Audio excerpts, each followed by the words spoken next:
காஞ்சிபுரத்தில் அசர் தொழிலுக்காக அதான் சொல்லப்பட்டது. அந்த பள்ளிவாசலுக்கு சென்றோம். அந்த பள்ளிவாசல் காஞ்சி சங்கர மடத்துக்கு அருகிலே இருக்கிறது.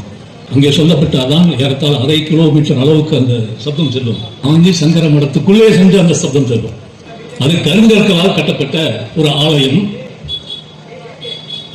உதவு செய்துவிட்டு உள்ளே நுழைந்தேன்.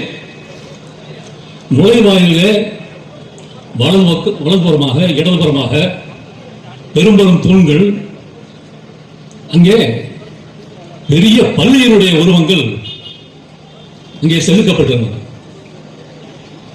உள்ளே சென்றால் அங்கேயும் எங்கே பார்த்தாலும் பெரும்பெரும் பள்ளியினுடைய உருவங்கள் அங்கே இருந்தன. எனக்கு அதிசயமாக ஒரு பள்ளிவாசலுக்குள் வந்தோமா இல்லை ஒரு கோவிலுக்குள் வந்தோமா என்று ஒரு சந்தேகம் இருக்கு. அண்ணன் அப்துல் ரஷீதன் கேட்டேன், என்னென்ன இது அப்படின்னு. இது சங்கர மடம் இங்கே இருக்கக்கூடிய முஸ்லிம்களுக்கு வக்ஃப் செய்த பள்ளிவாசல்.